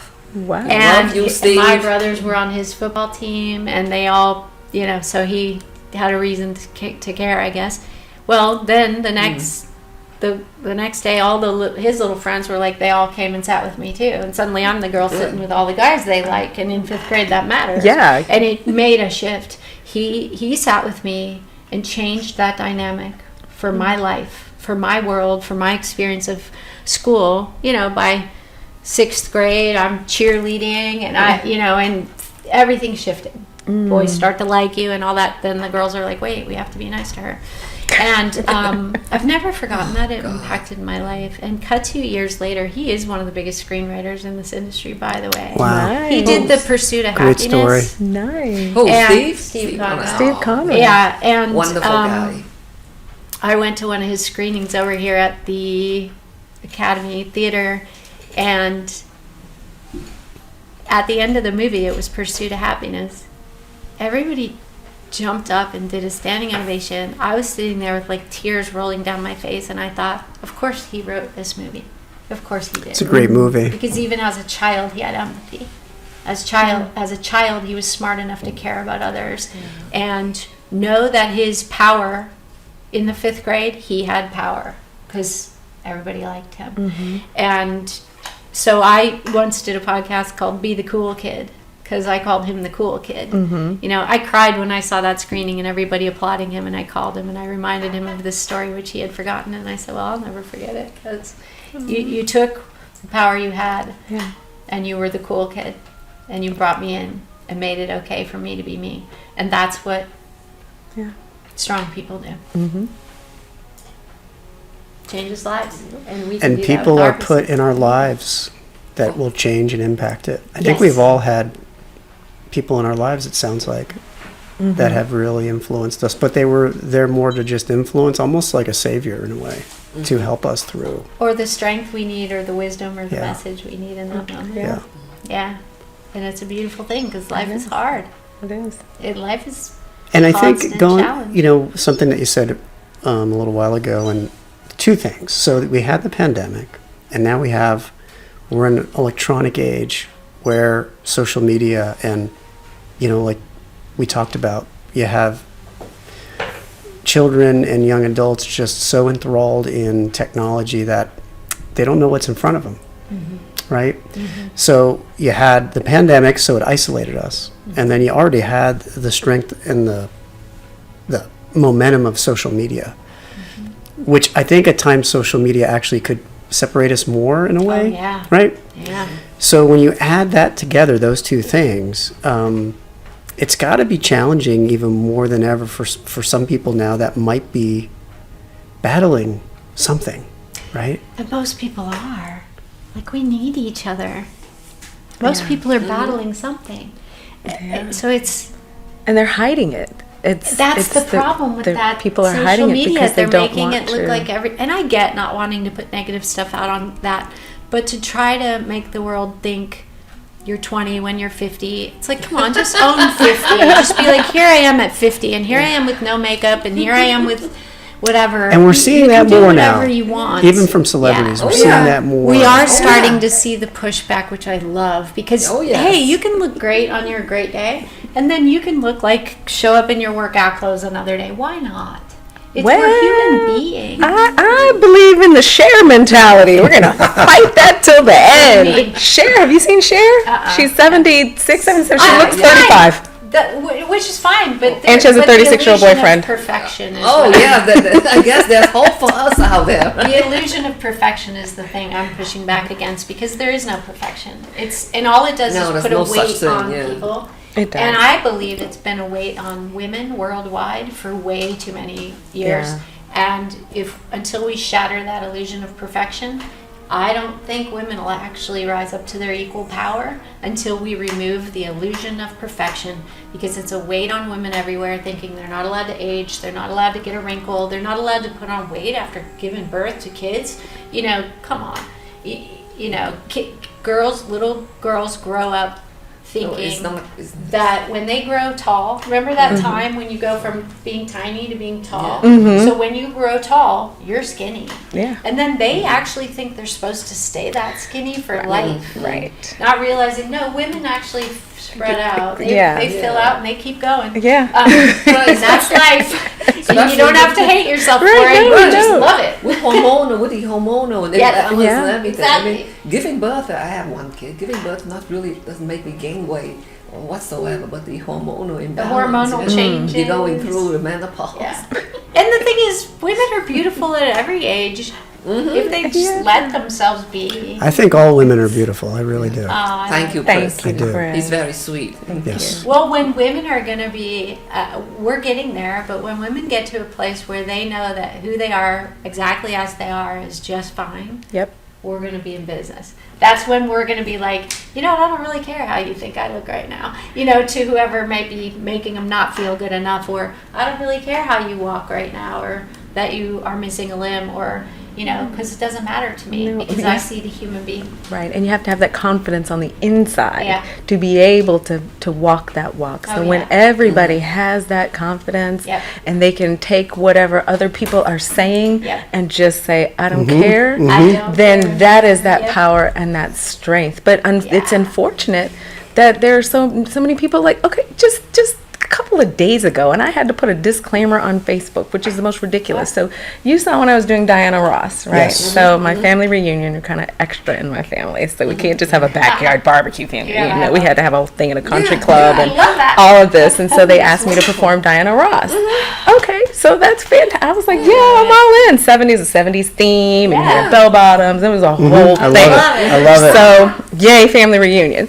And so I had all the long hair and this and that. And so I was lip syncing Diana Ross medley, because of course, as an actor, I was like, well, how many songs do I get? You mean only just one? Okay, so then it was a medley. So, but it was because it was Diana, I didn't want to, and I can sing, but I didn't want to. Okay, so real disclaimer, I don't know all the words to Diana Ross's songs, a little bit before my time. So I intentionally said, well, this microphone will be off. I'm going to use the pretend microphone and I'm going to lip sync. and the words I don't know, I'm going to do as we actors do, peaches and watermelon, peaches and watermelon. Peaches and watermelon. The I've done that worst. many times. Yeah, or you just pretending to talk, and because I didn't know the words. It wasn't about the. I mean, it's about the words, but it was about the feeling. So I'm doing my thing, and so my friend who's recording it at the time. So there's, reach out and touch someone's hand. So she's actually singing. Even though I wasn't singing, I was singing, lip syncing on the. So she's actually singing it, but she's singing it off key. And so I get a troll on my Facebook page if I'm posting it, saying, and someone's like, "Oh yeah, great performance," and then someone says, Jean Fairchild, as a matter of fact, said, "I know, I'm saying it out there," and she's singing off key. Did anyone notice that she's singing off key? Yeah, Right. Who cares? That's the point. But she put this on my page of like in the comment as someone people are saying, "Oh, it's a great job," as someone knows that she's off key. And I'm like, actually, it was lip syncing, and Just having fun. right. And said actually, Millena can sing, and so then she wrote back and said, so she says. That So then would be I gotta an go instant back block in. delete for me because I don't accept bad behavior on my Block. pages. Right. I'm like block delete. You get one warning on my page. Well, she you is deleted act like now. a jerk in more than one in one comment. You're out. But the fact that that's so petty and so small about something yeah. that's in my family reunion and it's my doing thing, I don't need you. And so then I had to say, furthermore, Is she a friend?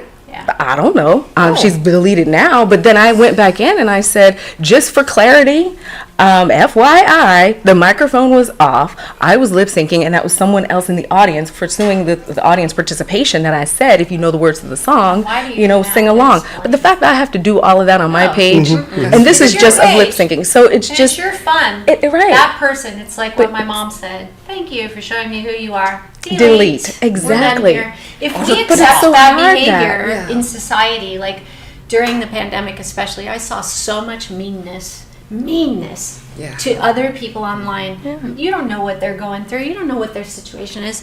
And it's like, I just got to the point where I was like, if I'm posting something fun like you just did, and somebody has to say something negative, that is not someone I need in my life or in my world. They've got to go. Because life is hard enough without anybody making it any harder for anybody else. Exactly. Lizzo was about to get off of social media. Lizzo, and she's voluptuous, she's curvy, she's being body positive and she said she had so many trolls and so much hate on her social media feeds that she was about to shut down her social media and quit the industry. Yeah. Because it just got to her so much. It's like, I'm trying to help people. I don't need people telling me that I'm fat. She's like, I know I'm fat. I can have eyeballs. It's not a choice to say I just want to be fat. But there are things. It just happens. But the people, they hide behind social media because a lot of these people wouldn't say anything to any in person. Hide behind. They wouldn't do it. And they So- won't put And it's not their name. It's not their picture. It's Right. not their name. There's Nothing, the exactly. audience of social media, and then there's the performers of social media. And there are a lot of people that I notice because I read a lot of comments. They kind of just sit back and be an audience and heckle. Yeah. Yeah, and and mostly those are Yep. the people who are jealous of what you're doing, so they got to put you down. Yeah. Or they try to shame you publicly, but you know what that is? That's a bully who grew up, and they're still a bully. They're still a bully. And they still want to put people down because They're afraid. you're a threat to them, Yeah. and they haven't accomplished anything They're in their afraid. life that Right. they want Fear. to put out there as a positive. Fear is a liar. It is, and it's it's so ridiculous. rather than put other people down, why don't you stop and go, how do Pick I somebody empower up. the people Yeah. around Pick me? somebody else. Yeah, let's help and each if you other. don't like somebody or you're so threatened by what they're accomplishing, Say something good. go Have an accomplish impact. something. Thank you. That's Focus it. on fixing Go your right. stuff. Or stop looking at them. Exactly. How about stop looking Yeah. at them? Yeah.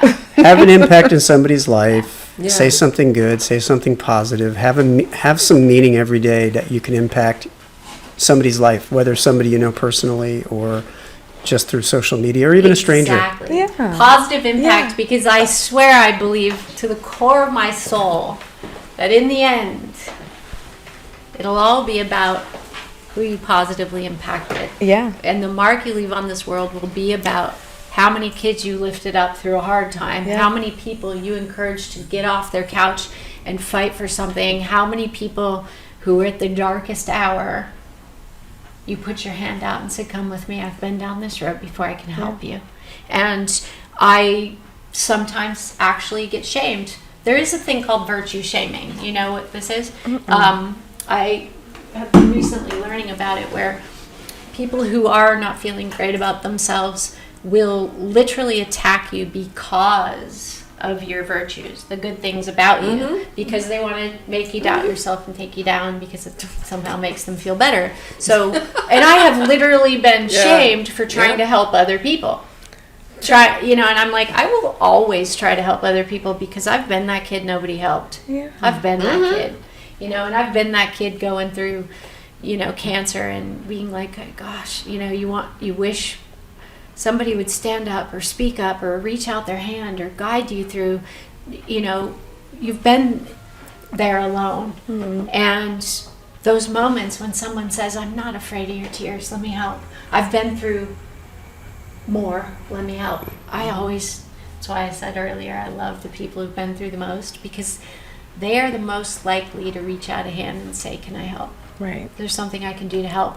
If they've had a lot of loss, I've had an immense amount of loss in my life. Most people, when I see them going through loss, I will reach out and try to help. Some people will get mad at you for it. Okay. I like to say work with the living. If you don't want any support through this, that's fine.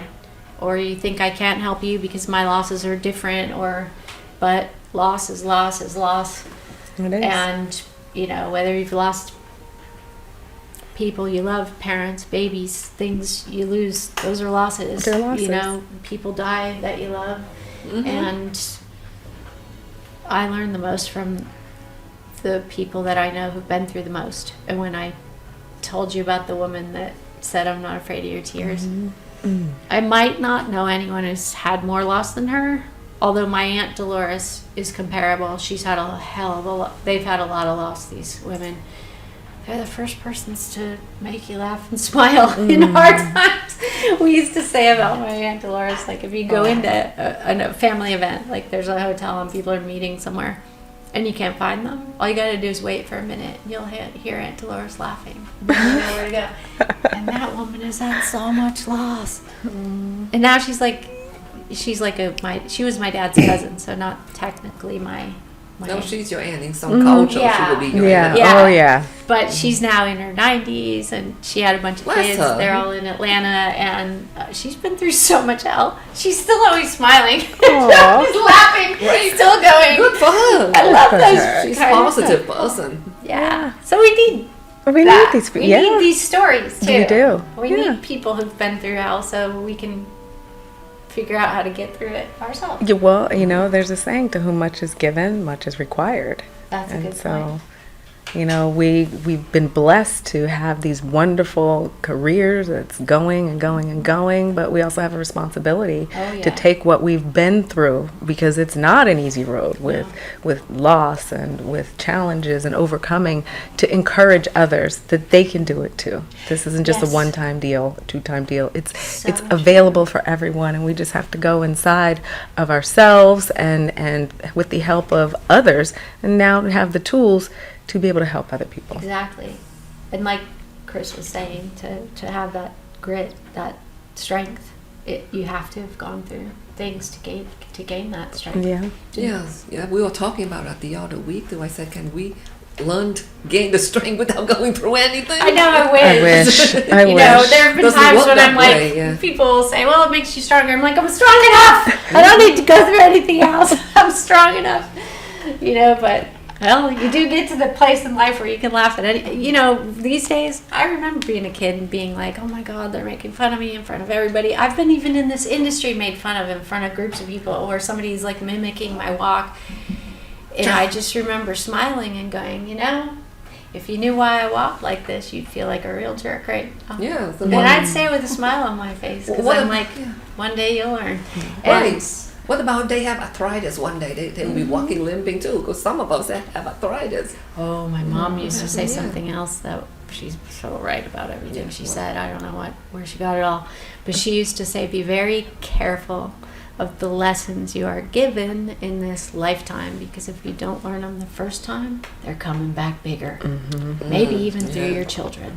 Ooh. Yeah, and she's right. She's right about. You're a kid and you experience a kid with a disability and you're cruel to them, watch out, because that lesson's coming back bigger. Because, I've seen all the kids I advocate for and their beautiful spirits and their fight to stay alive, the kids with cancers and the kids that have been through hell, and they're just trying to live, and sometimes their spirits are so wonderful. Yeah. Then you see these other kids trying to beat them down and be mean, and you're just sitting there going, Why? But even worse than why, you're gonna learn this lesson. Learn it now, and you can be a hero, a champion, and a courageous person, and sit beside them and be okay. Don't learn it when you're going through it and now no one's there for you. Right. Or you're going through it, or your kid's going through it. Mm. And you don't even know how to deal with it because you were so mean to the people who did know how to deal with it. Right. It's life is a circle of, I believe. Do you believe that after all these years that life might just be a lesson? A big It is. ongoing lesson? It is. So I have to ask this then, for both you, Millena and Eileen. So how do you use all this in your art? Because, artists have a lot to give, Yeah. but it comes from somewhere and something, and a lot of times it comes from challenges in life, right? Yep. So let's start with you, Millena. Okay. How do you use everything you've experienced in life? And a lot of times in art we use pain, we use suffering, we do use happiness, but a lot of times there's a lot put into our work that we draw upon the sadness and the pain, maybe even anger. How do you use it in what you do? Well, it's interesting. I get really productive. So you know how you hear of artists, like especially Mary J. Blige, we don't like Happy Mary because the songs aren't so good. It's when Mary is going through something really, really heavy, man, those songs are coming out like nobody's business, and they're the ones that are encouraging and inspiring. So what I'll do is if I'm going through, something, I'm very good at compartmentalizing. So I can put that issue in a box, and even though have so much emotion behind it, then I'll just hyper focus on getting the next thing done and the next thing done and the next thing done. So that's how I personally get through it. And I like to put something in all of my pieces, that even if it's just a little piece, just piece something of that a piece of will help something that's real. Encourage, exactly. So my film Clarissa's Gift, that was about bullying, and it was bullying and it was chosen by the young girl who was the star of it, and it was for the 168th Film Festival, and that's where we had to write, produce, cast, shoot, and edit and upload a film in 168 hours, which is 1 week. So did all that, and it was based on a Bible verse, and the young lady who was the lead, she said she wanted it to be about bullying. And I said, okay, well, there are a lot of things about bullying. We've all been bullied. I was bullied. I was called ortho, because I had big, thick glasses in Africa, so orthopedic, whatever. So paper thrown at me. I went through that. But she said she wanted to do bullying. And I said, okay, but let's put a twist on it. Let's do bullying, but from the adult perspective, because kids don't come out of the womb bullying. That is learned behavior from the adults around them. So what if we shine a light on the adults whose bad behavior is perpetuating this negativity through to the children? That's what we're going to do. And so that is my award-winning film Clarissa's Gift, and it's showcasing how one family is verbally they're mental bullying, and then the other family is actual through physical and verbal bullying. So it's the different types of bullying that converge. It's deep. I want to see this one, but it's important. It's a 10-minute film, and it's great, and that's what it's about. And that's the one Vincent was in. My friend Vincent is here, so he plays the mean bully dad. He does a really great job being mean. Hi Vincent, love you, mean it. But he just really drove it home, and the different perspectives in that marriage, because he said there's a line in there that's fantastic. And he says, the Bible says, do unto others before they do unto you. Right. And so the mom, who's it was not Lydia, it's Melissa Biggs. She used to be on Baywatch and all that. So she's playing the mom in there, and so she's overhearing. She's like, no, that's not what that means. So it also showcases how people can misconstrue and misuse things that are used for good, how they can twist it around Twist it to hurt to people. hurt people and to change it. So she's like, no, this is what this means, and you can't have a closed.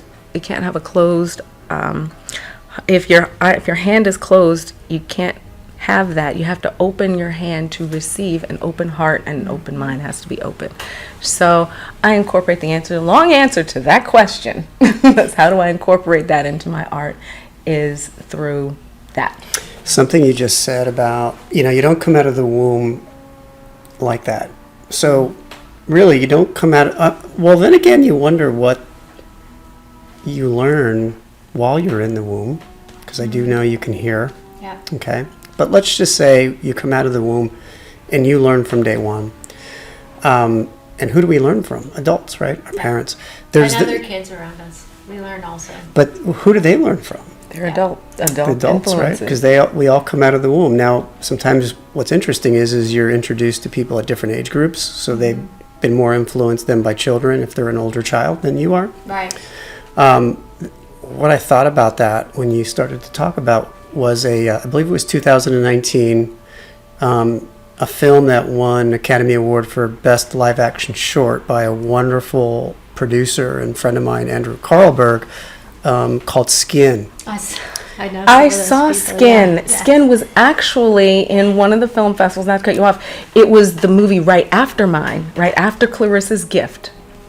And so sitting there with the director of that, Oba Babatunde, and we're sitting there and we're like, oh, this movie is amazing. And the fact that it won an Academy Award, like, yes, actually saw it. But oh my God, it's fantastic. I'm getting chills now thinking about it, because the first time I saw it, I was like, wow, that's what happens. I mean, and I don't want to tell the story if you haven't seen the film. It's phenomenal. But it's basically adults, parents teaching their children how to be discriminating. Yep. Wow. And it backfires on the father, and I'm not going to go into too much detail because I want everybody who hasn't seen it to see it without me telling them the details. It's incredible. Yeah. Incredible story that we're learning then from, as a child, we're learning from parents, Yeah. adults. Yep. It's a major point that my parents made when we were young. You have to be very careful who you let into your mind throughout your life, who and what you let into your brain. Because if you're around people that are mean and putting other people down, that's going to become a part of who you are. So our influences, I remember a few times in life when mom pulled a kid aside in our family and said, you're not allowed to hang around that person. Why? Because I said so.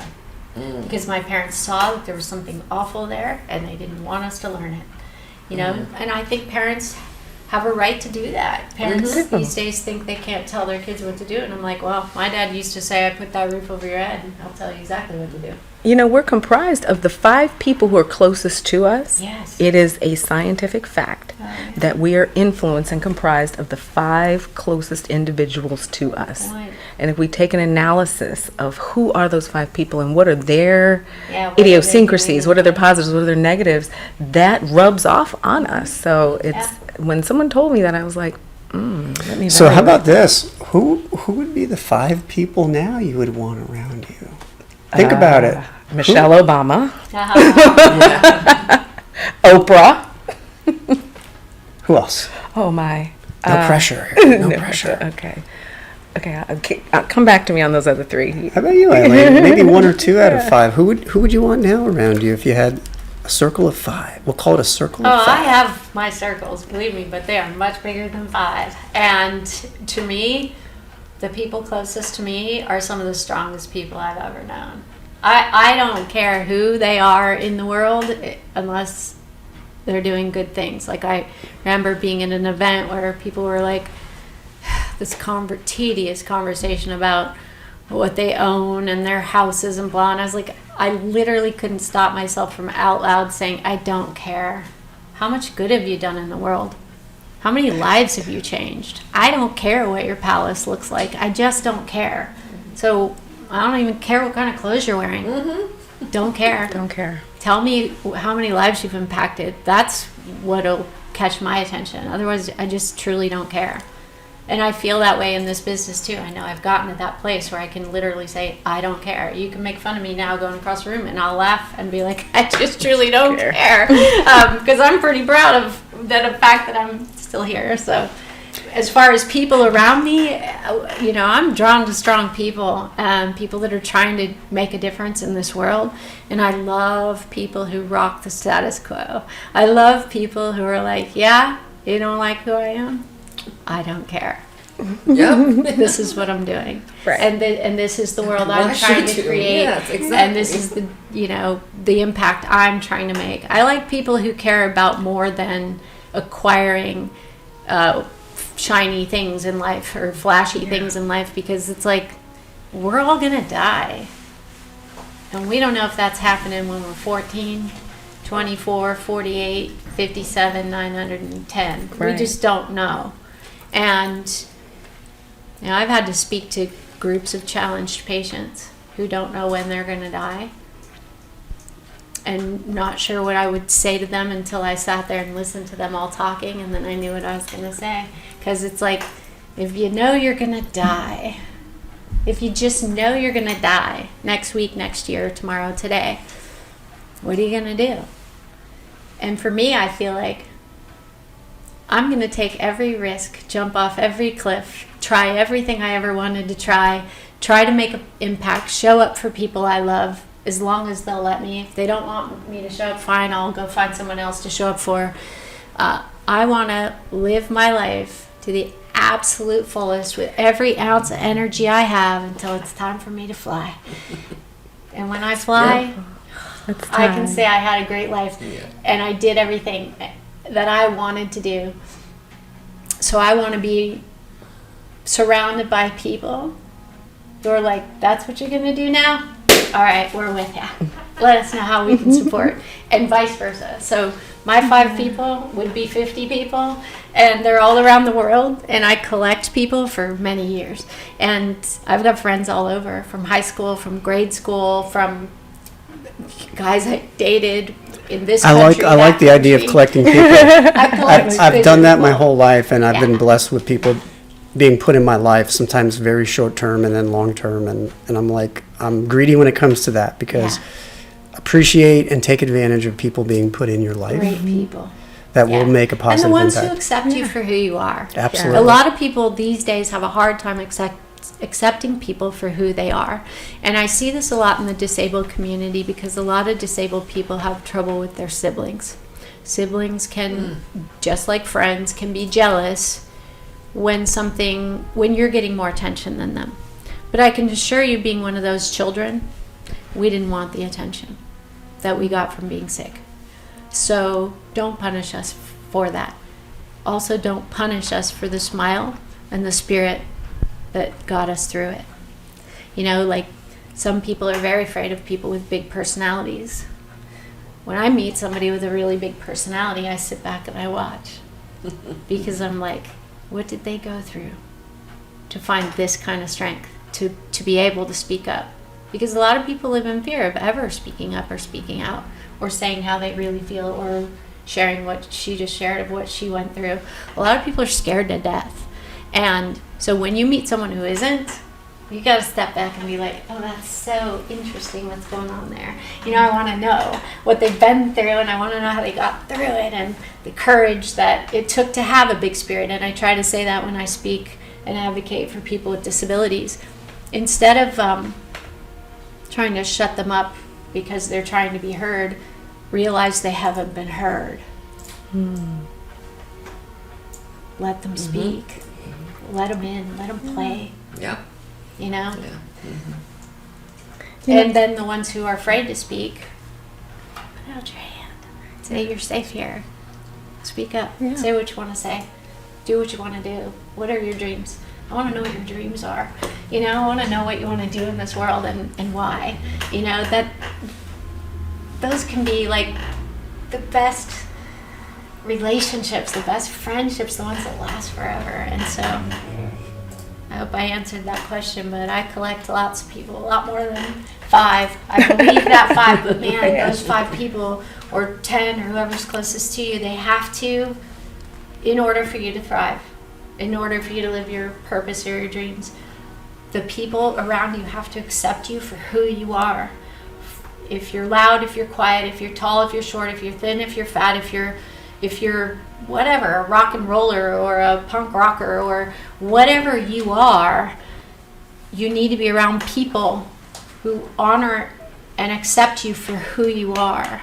Because if you're around people who are constantly shaming and judging and shaming and judging, you're going to get smaller and smaller and smaller.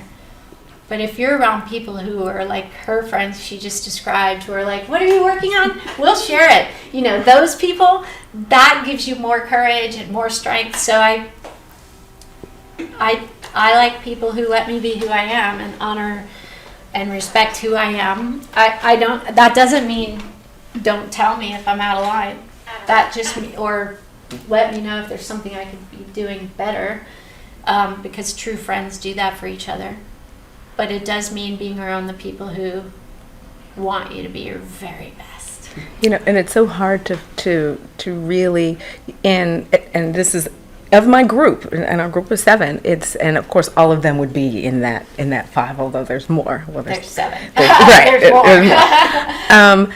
You know, well, so there are 2 things that I wanted to share, and it goes back to a previous question of I love helping people, and I love giving, and I like connecting people. Like, oh, you need this? Okay, Yes. so I know someone over here who can do that. Okay, that you can do that. And someone told me like 15 years ago, you ought to have a business doing that, because I just love connecting and helping. Yeah. It just brings me so much joy, and I also love giving. And so during the pandemic, and I was going through this emotional, this turmoil that took 17 doctors to fix, that one of the things that I was doing, I was giving away bread, because my mechanic, my former mechanic, he was fixing my car one day, and he was saying, I collect these soaps and things to give out to homeless people if I'm, see them on the street. Nice. And he was like, with my church, we have a food bank. And so if you'd like, I can bring some bread for you to give out. I'm thinking, 5, 10 loaves. So that next Saturday, he said, come Saturday morning and he had an entire trunk full of bread, Nice. of donuts, of pastries, and all kinds of stuff from Sprouts and from Whole Foods, like good bread, like cauliflower bread and raisin stuff, all of that. So I would have it in my back seat, and every week I would just go there on Saturdays and have this little big giant thing of at least 200 different types of bread and foods, and I would just drive to random locations that would be homeless camps. Wow. And I was just like, here's some bread, have some bread. And I'd just leave my car there, door wide open, in my Mercedes. Like, I don't know why I thought that was safe, but it was. I'm doing God's work. I'm just, running around and, And why having not, bread. right? If you've got the means to do it, why And not? it just made me feel so good. Yeah. And especially after I would come back from getting 60 shots in my scalp and because of the stuff that I had to go through, and I was just hating life. But driving and giving away, that made me feel so much better. It's like You I just can hit help. on another I can life help lesson. someone else and make them, and it was Yeah. felt so good, except when they would say, you have any water to go with it? That's what I was gonna say. What kind of bread is that? You just hit on another kind of that's my free. mother's life lessons. She always said, anytime you're going through a hard time or you're tempted to feel sorry for yourself because things are hitting, she said, look around you, find someone who's doing worse, and help them. It'll get your perspective back, and that's what you did. Yeah, that's what I did. My mom somehow, She was telling me. yeah, she had this, I don't know where she got all this from, but you just did that. I did that. You and I did just that, kept on and it doing made you feel better. It made you did. get your focus off of what was wrong in your world and say, what can I do right in the world? And I think Exactly. if we could get the camera shift off of most people today, off of, here's my lips on Instagram, and just turn the camera on, I could change this kid's world, I could change this kid's world. If you're an athlete, and there's a kid that doesn't have a father figure or that brother or something who wants to learn the sport you're learning, you can help them. You're a filmmaker and you know a kid from an impoverished family that really wants to do this and they can't afford to go to the film school, you can teach them. If you've got a kid who comes along who wants to learn English, you did it and you can help. We all have so much to give. Mm-hmm. So why not? Why not share it? Because that's what it's here for. Yeah. You know, there's like the Kinseys, Bernard and Shirley Kinsey. They have a museum in SoFi Stadium, and so they were giving a tour a couple weeks ago, a private tour, and one of their philosophies is, and learn it, use it, and teach it. And teach it. I love that. Learn Use it, it, teach it. and I said I'll Share never it. forget Yeah, that. yeah. Sharing. Just Yeah. we're all learn, in use, this life teach. together. Yeah. Speaking of sharing, let's hear a little bit about currently in motion projects and future for Millena. What's going on? What do you got going on now, and then what's going on in the future? Well, the irony is it can segue right into that, because as I was going around giving out bread and, you know, doing all of that, with me was my good friend Diane, who's the congresswoman, the former congresswoman. So we'd just be riding around, whether we're going to a red carpet event or doggone Costco, whatever. She just likes to go. So my grandmother liked to go too. So it was, and I like hanging around older people, because a lot of those lessons they can tell me and I don't have to learn for myself.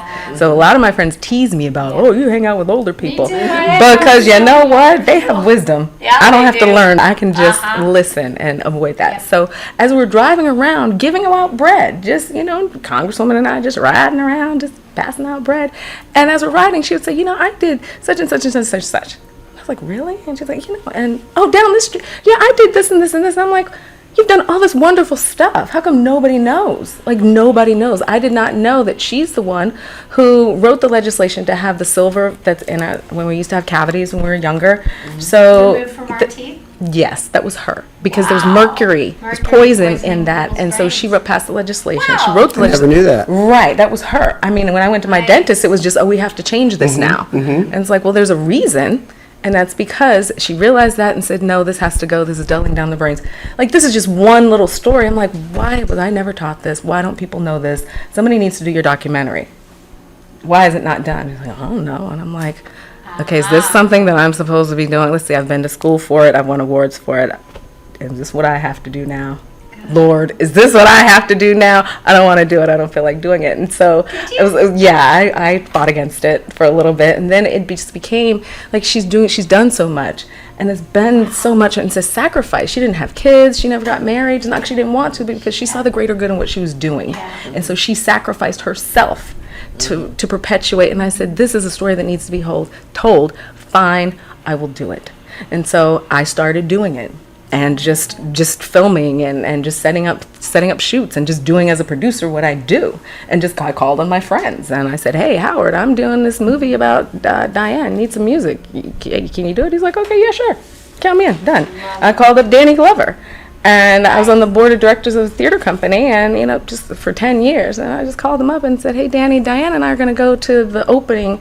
So I want to get you guys on the red carpet talking about it. And by the way, I kind of need a narrator. And, you know, that'd be great. That literally just popped out of my face. That was not premeditated. That wasn't anything. It just popped out of my face. And he said, okay, sure. And he said, well, have you thought about somebody like maybe Alfrey or somebody else, a female, to be the narrator? And I said, well, actually, I have, but the power and strength that she has as a woman, I wanted to juxtapose that with the male powerful voice. So I've thought about it, but I prefer to have this strong voice. And he's like, oh, okay, sure. Done. I'm like, what? And that's called Golden Hearted. That is Golden Hearted, I can't and wait to watch that that. is going to be screened next Sunday, this time next week at 4 p.m. It was accepted to the Marina Del Rey Film Festival, and so it's going to be next Sunday at 4 o'clock. And actually, I have 2 projects in that film festival, because my short film, the one that's Fun the Imechi Way, and it's 3 minutes, and it's about a young boy who's 9 years old, and he's discovering the joys of Los Angeles through horseback riding and going to the beach for the first time, experiencing the ocean. So that is going to be on Thursday. So Thursday at 6, and then Sunday at 4 are my 2 documentary projects. as I'm now an official documentarian, apparently. Yay. And that's going to be there. I love it. And then I love just it. finished directing a film starring Jane Kennedy. We just finished that in April. Jane Kennedy, Lawrence Hilton Jacobs, Don Lewis, Lydia Cornell. Lydia Cornell. Lydia, if you're out there, Yes. we want you on our show.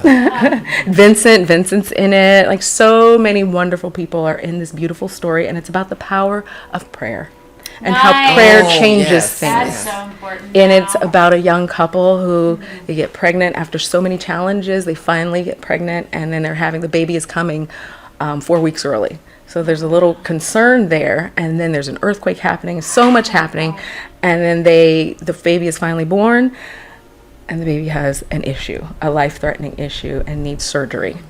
And so that's where I'm going to leave it, because I want you to see it. But it cliffhanger. is She's a very, very powerful Such an important story. message to send out right now. It is, and it's so good. It's so good. We just wrapped shooting April 9th, so we're heavily in Nice. post-production right now. And yeah, so those are my two projects. You know, I grew up watching Jane Kennedy. In the 70s, I grew up watching Jane Kennedy. So Isn't she I've amazing? known Jane Kennedy my whole life. No, not personally, but I would love to have Jane Kennedy on our show, too. sure. Yes, absolutely. Nice. Maybe she can help Maybe you us, should yeah. bring the whole cast and talk Yeah. about Maybe I can somebody do we that. know I can do can that. help. Maybe make that someone we movie. know. Yeah. Maybe. Let's ask the director. Eileen, how I about think you? we can make that happen, guys. You know, Let's we do have a it. film in Marina Del Rey Film Festival this week too. Do On the you? 8th. We're doing it on the 8th because I'm leaving town on the 10th, so ours is the 8th. But What time is yours on the 8th? Mine's on the it's 8th at the too. late one. It's like 9:45 block or something. Oh, It's pretty mine's late. at 6. I'll stay for yours. Okay, Look great. at that. I'll go early. Hey, okay. So that's so. No, we have a lot in this is common. So great. Something It's meant to be. synergistic. It was meant to be today. So ours is called Dark Hearts. It's won awards internationally all over the world, which was quite a surprise to us because 80% of the people involved in the making of the film from beginning to end are people living with disabilities. So we made it in one weekend with almost no money. We had a very small budget, a lot of volunteer energy, based on a short story that a writer, a novelist named Tim Micah sent to me. And we just did it with no money over this weekend to show the skills of people with disabilities all the way through, even into editing and lighting and everything. So we're pretty impressed that it's, you know how when you make something with no money, you don't get to pretty it all up and all that stuff, but your message gets across. Yes. So that's Dark Hearts, and it'll be in Marina Del Rey. Then we have a film I was in during the pandemic called Proof Sheet, and it's going to be at Dances with Films on the 26th of June, which I'll be out of town for as well, unfortunately. And where is that going to That be? one's at Dances with Films. Dances with And that's a Dances feature, with Films. Yeah, that I was in as an actor, not as I didn't produce it. But I think I can't wait to see that one too. So we've got a few things going, and our Lego episodes are rolling out to the whole world now, which I'm super excited about, with our characters with disabilities making an impact. And my feature that I was telling you about before, I've got this amazing producer attached. He's sort of renowned in our industry, Hunt Lowry, who did I'm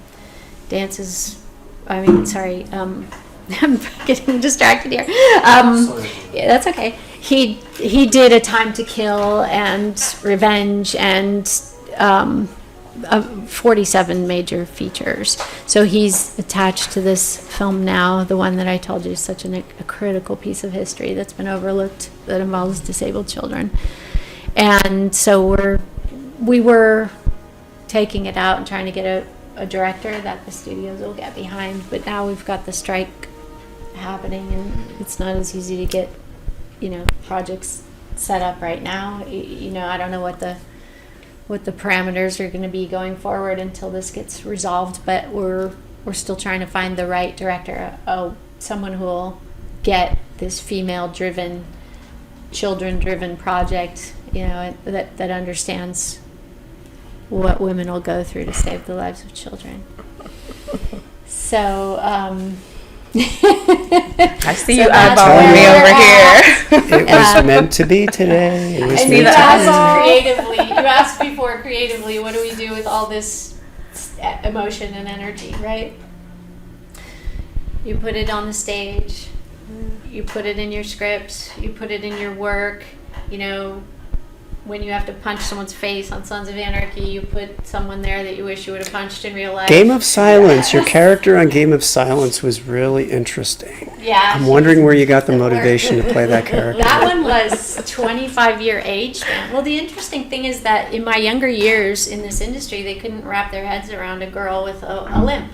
So I ended up starting to play like all those really ugly characters, the crackheads, the drug addicts, the alcoholics, the unimaginable, as ugly as you could get female behavior, because that's how they could justify a limp, because, you know, friends don't limp and moms don't limp and next door neighbors don't limp, but crackheads do, right? So I ended up getting typecast into a lot of those kind of really edgy roles where, you know, I'd literally show up sometimes to get my script and people would be like, who are you? And I was like, I'm the crackhead in the audition. They were like, what? Because I would go there. I would go so ugly for these roles. And I used all that. Every ounce of rage. You know, there's a song that one of my brothers sent me years ago. Irish band. I can't remember the name of the band, but it says, take that rage, put it on the page, take the page to the stage, blow the roof off the place. That's what you do with it. I like You know? it. And the very actor's studio, fascinating, I've been yeah. in the actor's studio for decades, and every time I was going through a bad thing or another loss or a thing, I wouldn't put it on the stage. And I'm not afraid to do that. I'm not afraid to be ugly. Good for you. Good for you. Exactly. Well, I just want to say thank you. Thank you. You're welcome. You two are To both of you amazing. for We being here. have such a wonderful show today. Thank you. I'm very happy that you two are here. Thank you. you. We'll Happy be to in be touch, of course. Okay. Female power. Yes. Yes. Thanks, Millena. Thanks, You're welcome. Eileen. It's been a pleasure. It was worth the wait of getting both of you on the show. Exactly. I'm Yeah. excited. Thank you so much. You're You're welcome. welcome. Thanks for having us. Thank you so much for having us. Wonderful. Are we wrapping this on running to your bathroom so fast? You could have gone before I too. was gonna, but I was like, no, I want to hear everything she had to say. And I want to hear everything you had to say. We off, George? We off? I couldn't. Almost off. Oh, we're not Almost even off yet. Oh, okay. Okay, hi. Bye. But George, do we have a long shot or what? I mean, George, the UV.